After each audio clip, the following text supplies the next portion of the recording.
So Jake, obviously you've now bought this multi-million pound business, but I want to know what you used to do. So if you just take us back 6 months ago, what were you doing before you bought this business?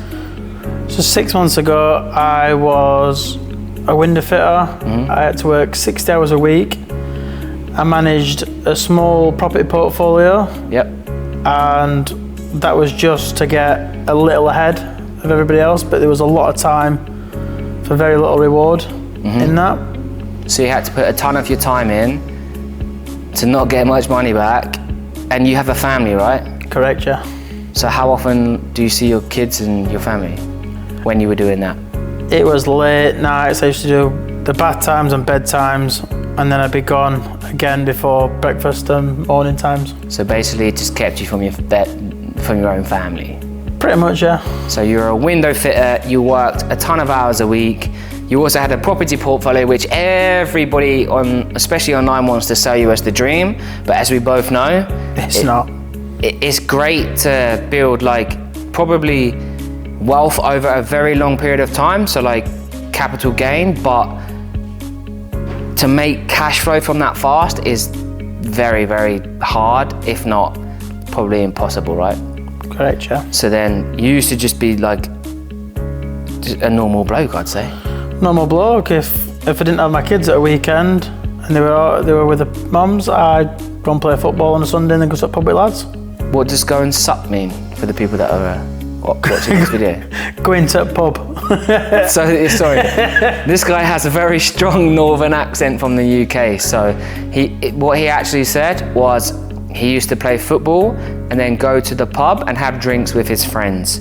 So that's what he said. Jake is a normal bloke. He was 6 months ago and now he owns this multi-million pound business. Okay, cool. So Jake, we now know what you did, right?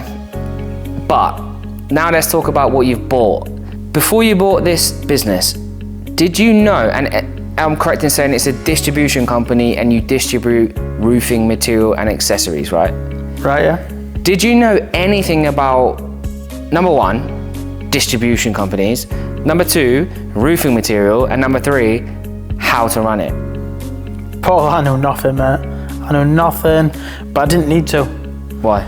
Because it's recession proof, the management team's in place, the age is there, the due diligence process was all there, done, taught by you. How long has this company been around? This company's been running for 30 years. 30 years, so everything was in place. So you had like the suppliers, repeat paying customers, management team in place, staff in place. Like it's basically a well-oiled machine. Like, is that true? Well, it's a well-oiled machine, yeah, but from the outside looking in, we could see little tweaks to make the company better. Yep. And that's what we've done. I've seen some of these. I've seen some new signs, some new branding. Is that correct? Yes, correct, yeah. Awesome. So basically, you knew, in your words, not mine, fuck all about the industry, distribution. So like, why did you buy it? I understand like it's niche, right? But like, what made you sure that this was the one?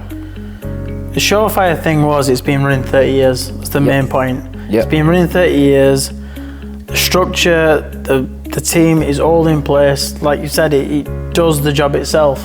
So for what I wanted to do is get my time back. So I come here once a month. The team's running the business for me. Once a month. So basically you bought something that took someone 30 years to build. Correct, yeah. And I did it in 22 weeks. 22 weeks. And now you own this business. And it's doing what?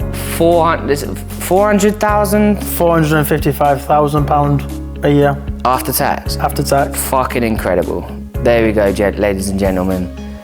Bought this business, didn't have a clue about the industry. He couldn't tell the staff, right? Like, I'm guessing how to do their job better, because how long have they been here?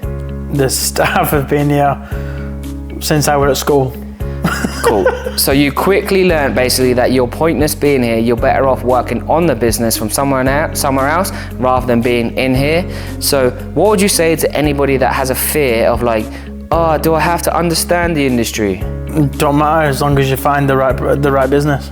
Exactly, and I totally agree, because you bought as a shareholder, not a CEO that does everything. Why? Because you didn't want to buy yourself a job. There we go. Okay, Jake, so leading up to the days before you were about to sign for the business, right? Yep. Obviously, we're talking about millions of pounds. It's a 1.5 million pound offer, right? Yep. And you raised other people's money to buy it. £750,000. 750, crazy. So leading up to the days that you were about to sign for the deal, right? Surely you must have had a little bit of fear, right? So talk me about how you felt before, because you'd never done this before in your life. It was, the week before the week before we were due to complete, I'd left my job. Quit your job? I quit my job. I was that sure it was gonna get done. So I left my job. I travelled down to the company to sign. It took a couple of days whilst I was down here, so that ramped up the nerves a bit more.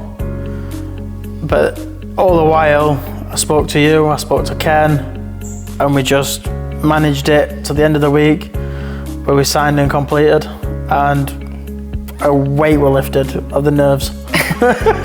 How did you sleep the night before? I didn't. What was going through your mind? So what specific 3 fears? Am I doing the right thing? This is a lot of money. Oh my God. Oh my God. And what if it fails, right? What if it Because fails? don't forget, I've been through that as well. Yeah. So on my first acquisition, I was like, am I good enough? Are the staff gonna like me? What if it all goes wrong? What if the business tanks? But that's why we buy businesses that are been around decades, right? Correct. Yeah. Recession resistant. So I do want to talk a little bit more about this actually. So what made you do it? So if you had that fear, that imposter syndrome, like most people call it, what made you feel like, okay, I'm okay to do this, blah, blah, blah. Did you feel lonely? Did you feel that you were on your own? I never felt on my own because, like I said, I got the 888 backing. So you was on the phone every day. And I fucking know I was. Jesus Christ. On the phone every day. I had plenty of support from you, from Ken. Yeah. And I knew leading up to it that even once takeover, you was supporting post-acquisition. And once we did the takeover procedures and it was all done, oh mate, I had 3 beers straight off, 1, 2, 3. I celebrated too. Literally popped champagne the day that we signed for our most recent acquisition as well. But yeah, it's an incredible feeling. Are you glad that you've done it? Am I glad I've done it? Yeah. Paul, I work 1 day a week, 1 day a month. Like 1 day a month. I've got time for my family, I've got time for the kids, I've got time for life. And I have actually heard through the grapevine that you're trying to buy another one. How true is that? So yeah, there's a company 45 minutes away from here. Nice. Does the exact, well, it does similar sort of products, same background, and it's worth 1.6 million we're doing on that one. 1.6 million to add to your group, and the group will be worth what if you were to buy that? When we buy that, it's going to be 3.1 million. 3.1 million in asset that you can either keep for cash flow. So that would, I'm guessing that was also 400 or 500 after tax, right? 490,000 after tax on that one, 455 after tax on this one. That's almost £1 million after tax on 2 acquisitions under one group, and that group will be worth what, 3-point-something million. And then if you were to sell the group, you can sell it for that or keep it for £1 million profit after tax. Do you think you would have ever got to that point fitting windows?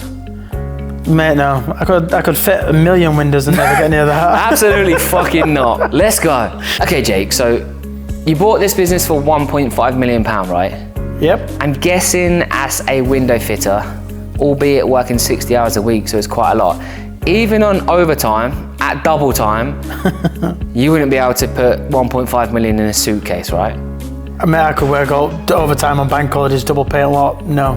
So how the hell does a window fitter buy a business like this for £1.5 million? So through 888 trainings, we managed to finance the £750,000 up front. So wait a sec. So you bought the whole business for 1.5 million. Yep. But then you just said 750,000. What do you mean by that? So we structured the deal that we did 50% up front, and we did 50% over 3.5 years. Okay, so you had to find 50% of 1.5 million, which is 750k. Yep. And then the rest you pay over 3.8 years. Yep. So again, as a window fitter, obviously you can't pay that 3.8 years. So where does that money come from? That money comes from company profits. So the company effectively pays the 50% off itself. So the business that you bought pays to buy itself out? Yeah. What the fuck? That's crazy, right? So then let's talk about the day one payment. The 750k that you had to give to the seller on day one. Did you use your own money? I didn't have £750 to put towards this, never mind 750,000. So you didn't use any of your own money to buy this deal? Nope. Not a penny? Not a penny. Come on, don't lie. I'm not lying. There we go. So you didn't use any of your own money to do this, so you raised or you used other people's money, right? Yep. And most people watching this would think that you need to have a rich neighbor or a family member. Did you use anyone in your family or someone that you know as a private investor, other than me, we'll talk about that in a minute, to get any of this money? One of my partners had a nan that wanted to put £4,000 in. Okay, so let's... By the way, I put £20,000 of my own money into this deal, so I backed my partners, but his business partner asked his nan for $4,000 and he gave us some biscuits in return. But other than those two people, which obviously isn't a ton of money, so that's only 24 grand, the rest of that money you raised without a private investor, right? Without a private investor, it was through strategies and finance that we raised through your teachings. Okay, so we taught you how to raise the money. Did you use our contacts to actually raise the money? We used 2 of your contacts. We used the financial backer, and we also used the solicitors that are used all through all the acquisitions done through 888. So you used our mergers and acquisitions expert solicitors as well. So we gave you access to our financiers, the brokers, and the solicitor. Yep. There we go. £750,000, ladies and gentlemen, on day one, not a penny of his own money. The rest was paid by the business's profits. Fucking incredible. Well done, Jake. Boom. So, would you agree that you don't actually have to be rich, you just have to follow the steps that we provide for you? You don't have to be rich, you just have to know the strategies and do the work. And 6 months ago, did you know how to do this? No. Because why? Because you're a window fitter? Because I'm a window fitter. Some would say window licker. Honestly, guys, like, I promise you, if this guy can do this, fuck me, you can do a lot better. So Jake, obviously, this whole journey, it's not just a constant, like, everything goes right? Like, that's not life. So, like, it's ups and downs throughout the whole journey. And I know that you're about 3/4 of the way through this journey to buying this business. Yeah. And you almost decided to walk away. I remember the day that you called me and you were stressed out trying to get this deal done. And I talked you around a little bit. You just needed to calm down a bit. But I want the audience to know exactly what that process was and what you felt and what made you almost walk away from this business that we are sat in right now. Well, so as you said, not everything is easy, but the seller's brother we had to deal with. So when you were buying this deal, you weren't speaking to the sellers direct. Every now and then I know you were, but they basically employed their brother to do all of the talking, right? Yeah, the brother was employed. He was ex-military, so he's quite pushy and persistent. So he wanted to swing the securities, everything to tilt in their favour. So he wanted everything to be in his favour, but we all know that's not how deals work, right? Everybody has to win. If not everybody wins in the deal, there's no fair exchange. So then one partner won't feel like one will feel hard done by, one won't. So like, what was he trying to do? He was trying to push securities on us that wound up as us basically handcuffed. So we couldn't do anything. Yeah. We'd literally have to sit on his hands for the first 3.5 years running the business, wait for it to be paid off, and then we'd be able to then improve it. So you sign a head of terms agreement, right? Like you sign an agreement that this is how we're going to go and buy this business. You both sign it. Was he just trying to like move the goalpost kind of thing? He tried to move the goalposts, and funnily enough, our solicitor, the expert one from you guys, was very pushing it back, and she made sure that everything was in our favour, was protected. Although it did become very stressful. I remember a call with you where I was calling him all names under the sun. I won't repeat what names he was calling him. One was a C word. And he calmed me down. We had the eyes on the goal.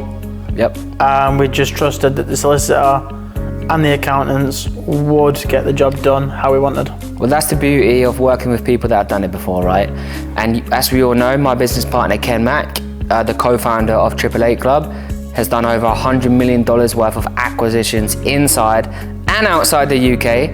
So we have expert advisors and solicitors who have done M&A over and over again, mergers and acquisitions, if you don't know what M&A is.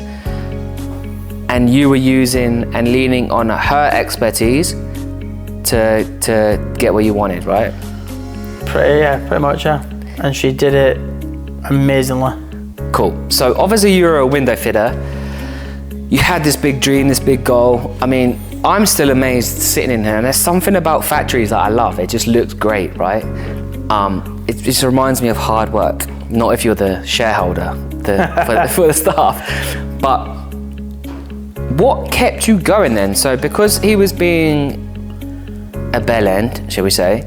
That's clean away. You called me, and I know that you were ready to throw in the towel. So like, what kept you going? What kept me going is the end goal. The end goal would have been the freedom, the time. It's not even so much the money that comes with it, but it's just having your life back, cheating the system of not being in a rat race. And how helpful was it to have me on the other end of the phone to guide you through that specific problem? Very helpful. I remember a certain time I phoned you up stressing that we were 20 grand short, and you called me up 10 minutes after I'd finished ranting at you and said, look, I'll give you 20 grand to get the deal done. So I put money into your deal? You did, yeah. That's what we do for our clients, man. Peace. Okay, Jake, so obviously when we're saying, you bought this business for £1.5 million. So I'm just going to spout the numbers quickly, right? So you bought it for £1.5 million. Yep. You did not use any of your own money to buy it. Nope. Like not a penny. Not a pound. Not a pound. It turns over £2.3 million a year, right? Yeah. £455,000 a year after tax. Yep. Management team in place, so you do not run the day-to-day. Yep. You only come here once a month. If that. You only work like, let's say 5 to 7 hours a week from your laptop so you can work anywhere in the world. Yeah. And it actually came with a brand new Ford Ranger, right? Yeah. Because the company owned it. So was there ever a moment where you thought, this is way too good to be true, these guys are full of shit? I think at first it did sound too good to be true. Like, many people will say, I mean, if you're watching this video, you'll be like, he's full of shit, it's scripted. It's definitely not. Like, if this was scripted, I hope you'll be doing a much better fucking job. It does sound too good to be true, though. Does, like, okay, so on day one, also I forgot, how much money did it have in the bank account when you bought this? 180 grand. 180 grand. So on day one, when you signed, you had access to the bank account that had £180,000 in it. Yep. Okay, cool. Let me take it a step further then, because this is also fucking true, but people won't actually fucking believe it. So like, when you bought this business, 2 weeks after that, what did you do with that £180,000? Booked a business trip out to Dubai. Wait a sec. Business trip, yeah.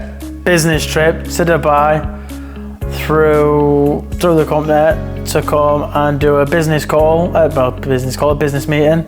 Mastermind, I'd say. Mastermind, some would say. Yeah. Not very masterful. Yeah. Oh my God, like, come on. So basically, you and your 2 business partners that bought this deal. Yep. We were hosting a mastermind in Dubai. Yep. This was like November 2025. 20 people from all around the world came to join us. You took 3 tickets and you paid for the seats to fly there and back and the hotels by using what money? Companies. The company's money that you bought 2 weeks ago. Yeah. So you can fund your lifestyle using the business's money if it's an expense, which a business mastermind is, which it was, and you came and stayed in a massive villa on the Palm in Dubai with us for our mastermind on the business that you just bought. Drove to it with a free Range Rover as well. And you drove to it in a free Ford Ranger as well. So again, how can anyone believe that to be true? It literally fucking is, because we're sat here. Yeah. Sat here with absolute wealth of knowledge that I'm literally doing again. So you're about to buy another business. And we have videos of us in Dubai as well. Like, talk about your ribs. Okay, yeah, let's do that. Funny story. We were creating content similar to this. And one of the pieces of content was that Jake had to, he's a big guy, right? Had to rugby tackle me into the swimming pool. I'll let you tell the rest. What after that? Didn't I break a rib? I went to the hospital when I got home to the UK to have my ribs x-rayed because I thought one was broken. This was about 3 days into a week-long mastermind, so I had to pretend that it didn't hurt when I coughed and sneezed. So yeah, there you go. Again, too good to be true. Like, crazy story, but all you have to do is just trust the process. Close your eyes and commit, right? You're a fucking window fitter, and now we're literally sat here. It's mental. Sat here in my own company, which a year ago, I'd never thought possible. To be honest, when you joined our network, I didn't think it was possible for you either. Okay, cool. So we've spoke about what you did before, 6 months ago. Yep. Tell the audience now, and me, what does life look like for you now? Life's good. What? Life is very, very good. I mean, how many people can spontaneously plan an all expense paid trip with the kids in the 2-week break of Easter to Greece? Literally days before you're supposed to go. I'm going to take credit for that because you saw me in Greece. Well, we're definitely your fault, yeah. Yeah, and then you and Matt, his business partner, booked to Greece with his kids. Would you have been able to do that spontaneously if you was a window fitter working 60 hours a week? Mate, we'd have probably been at Skeggy Beach. Skeggy Beach. I don't know where that is, but I'm guessing it's kind of like Blackpool Pleasure Beach in the UK. No offense if you lived there. And actually, when we drove to this business today, it's about 2.5 hours. Thank God you only come here once a month, right? Yeah. We got onto the conversation of speaking like, okay, I don't have any kids, but I said if I had a kid, this is the one skill I would teach them. And then you said, oh, actually, yeah, your child was speaking to their mum, and it was about like school and what like they wanted to be when they grew up. What did your child say? My daughter said to her mum that when she grows up, she wants to be like her dad. Why do you want to be like your dad? Because dad doesn't work as hard anymore, and dad can go anywhere in the world like that.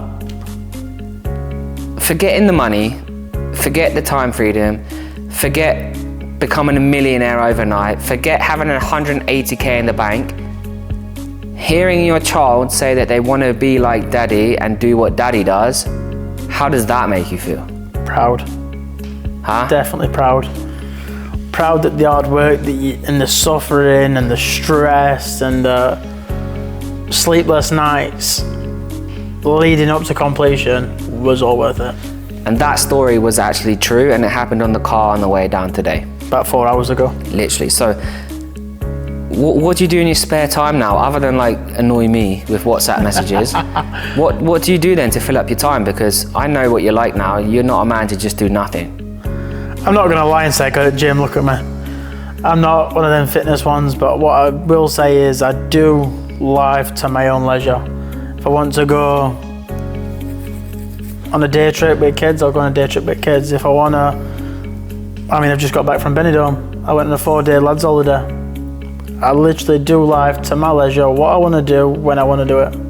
All due to this? Due to this. Fucking awesome. And you're about to buy your second one? About to buy my second one, which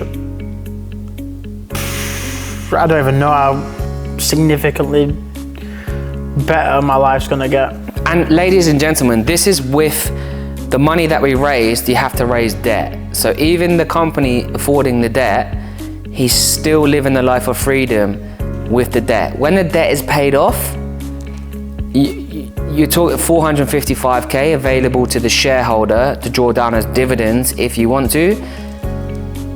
I don't know what the percent is, but especially in the UK, no one is. It's got to be less than 1%.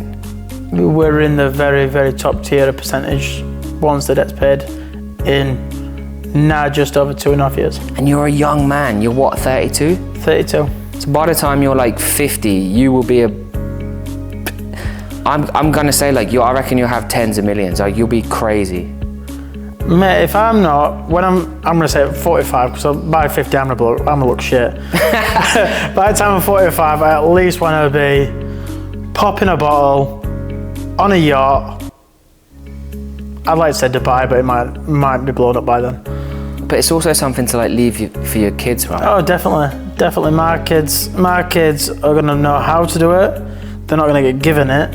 They're gonna learn it, and they're gonna buy their own businesses with help and guidance from me and you. Boom. Yeah. Well, obviously, if they're your kids and they're doing it, then they gotta pay us. Daddy'll pay that one. Bright nails. Okay, Jake. So one last question. If somebody that has never done this before is watching this video, whether you are a professional in your 9-to-5 job, whether you own a business and you want to bolt something onto what you have to grow like super fast equity or anything else, if you're sat on the fence, you're thinking about it, which is the worst thing to do, by the way, what would you say to them? It's easy to say because I was on the fence. Like if I wasn't doubtful at the time and took that leap, like doubt is the biggest killer of dreams, I think. But when it feels scariest to jump is when you jump. This is my advice. Is like 6 months ago I'd probably been fitting your window. Fucking mental. Okay, so I'm gonna name some things that people that I speak to say to me. Number 1, I don't have the time. Fuck time, you make time.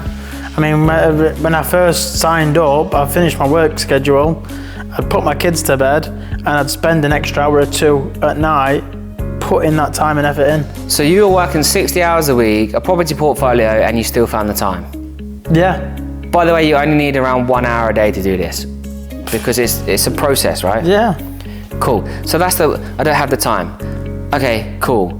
The next one is fear. Am I good enough to like do this? You don't have to be good enough. You don't have to be good enough. You've got the guidance, you've got the team. I mean, in AAA, it's like a family. We have a chat, everybody puts the things in, and everybody helps, not just Paul and Ken. Okay, Jake, so it's easy in hindsight, right? You own this business, £1.5 million, 455,000 profit after tax or whatever. But at some point before you joined us, like we don't do this for free, it's not a hobby, you had to pay us, right, for our 12-month mentorship. So that comes with fear, paying somebody that they saw online or whatever, right? And I get it. So what would you say to anybody that is sat there thinking like, oh my God, should I work with these guys? I think I think it's human nature to, of course, yeah, worry and stress and panic and think, but you've also got to look deeper than just what it is. Like, yeah, there's proven track record. I mean, Ken in itself speaks a million. I watched you go through yours, but I think because I watched you go through yours as well, and I saw what you was doing, I wanted it myself. Even the stress. Mate, honestly, that you can't achieve anything without stress. Like, obviously now you've got it, it's running well, etc. It's amazing, but to get it, like, you have to put the effort in, right? Like, this isn't like something that you can just fall on your lap. What would you say to somebody that says, I don't have the time to do it? That's a common thing, is even in life, is you don't have time. You don't have time to be a parent, you don't have time to whatever. Time is created by what you create for yourself. Do you have time to stay the same? No. That's the question, because if you keep doing the same thing over and over again, you're going to get the same results, right? Like, nothing changes if nothing changes. Would you say you are a different man today than when you signed up to when you worked with us? I can 100% say I'm happier. Happier? Would you say you're a different man? Did you have to rewire your brain to be able to do this? I had to change my way of thinking, 100%. It's because if I was so one-track mind of this is what I'm going to do, but you don't see how it can be done when you don't ask the questions and you don't take the chances. So if you don't commit, you're going to stay the same, simple as that. Simple as. So I'm going to run through some common objections that I get, or fears of people that want to do this, but they're a bit scared, right? And I get it. So number one, we spoke about time. Everybody has kids, everybody is married, like, time is an excuse. You were working 60 hours a week, right? Yeah. But you still did this, so you were putting in what, like 1-2 hours a day? In the evening, yeah. In the evening. So this guy made time. Time is an excuse, and there's never a perfect time. When you paid us, did you think in your head, now is the perfect time for me to do this? No. So if somebody's waiting for the perfect time to do this, like, will they ever do it? No, because there's no perfect time for anything in life. Not how life works, right? So number one, time. Get that out of your head. Number two, fear. I don't know how to do this. Is it gonna work for me? Am I good enough? I've been scammed before I paid somebody else. What would you say to that? You can't live your life thinking, am I good enough? Is it a scam? Because that's just the worst mindset to possibly have, is I can't do it, I won't do it, I shouldn't do it, and now I'm still sat in my same fear bubble. If you sit in that bubble, will you ever buy a multi-million-pound business like this? You sit in that bubble, you can sit on the outside and judge people that do. And that's what everybody would do. Yeah. If you've never done this, you're gonna judge him. He sat in this business with me right now. Were you a complete novice before you did this? Oh, absolutely. 100%. So, like, where did you get the knowledge from? Putting the time and the effort in. Yeah, where did you get it from? It certainly wasn't fucking school or university. No, from what we're learning through you. Did this geezer even go to school? I mean, come on, let's be honest. What other excuse? I need to speak to my wife. Fuck your wife. I'm just gonna leave that there. He said that, not me. I need to think about it. I just need to make sure that I've got all my ducks in a row. Why? Your ducks are never gonna be in a row. There's always that one straggly duck that goes like that. It feels like time, right? It's never the perfect time. I'm never gonna feel like my ducks in a row. It's just an excuse that you tell yourself, but the stupid thing is, you're fighting for comfort, right? And you and I both know, to do something like this, you have to feel uncomfortable. You have to feel uncomfortable. You have to feel uncomfortable. You have to take the stress, because that is what changes your mindset. That is what changes you. No comfort has ever changed anybody. Growth is not built in comfort, and I would almost say that if you feel comfortable doing this, please don't join our course. You're supposed to feel uncomfortable, like in the pit of your stomach, like before you join us. You're supposed to feel like the what if, but that's what drives you, that's what excites you, that's what holds you accountable, that's what keeps you consistent. Like, you've just got to almost close your eyes and commit. I don't have all the answers, I can't cure your fear. You just have to trust the process. Like, when you joined us, Did you have all of those fears that we just spoke about there? It is, like I say, it's natural to feel the fear, but is it more fear of the unknown or fear to leave your comfort zone? Probably both, I'd say. Yeah, but the unknown's better because you don't know how good life could possibly be because you're always outweighing the comfort, the safe. If you want to feel comfortable, don't be an entrepreneur. If you Google the word entrepreneur, which I struggle with because I'm very bad at spelling. Did you go to school? I'm terrible. Like, you've got two idiots sat here right now that I've bought multi-million-pound businesses. So has he, and we are two idiots. And I'm sure the people watching this have done way more than us in our life. But you've got to get over the fear. You've got to commit. You've almost got to close your eyes at least a little bit. We're doing all we can to help you. You've got to trust the process. And if you're not willing to do that, then just don't bother communicating with us because we're not here to talk to time wasters, people that don't want to change their life. In our network of people, we have amazing network of people. We have solicitors, we have financial brokers, financiers, we have brokers. We also have people that are quite rich, I would say, a lot wealthier than even me and you inside of our network. You can raise money, you can partner with people, you can do so much things, and having that support around you, even when you're not talking about buying businesses. Like, I've spent the entire day with you today. You must have got so much nuggets, so much stuff that you'll take away regardless of buying a business or not. One final word for anybody that is watching this on the fence: do they join 888 Club to learn how to buy businesses like this or not? Absolutely. Why? Look at it. There we go. That's all I'm going to say. I can't say anymore. Right. I've been Paul Wilkinson. This is Jake. Congratulations on this purchase. It's been amazing to be here today. And I hope to be teaching you. And very soon, you could be buying a business just like this, no matter where you are in the world. We do this all over. USA, England, doesn't matter. We can help you. Peace.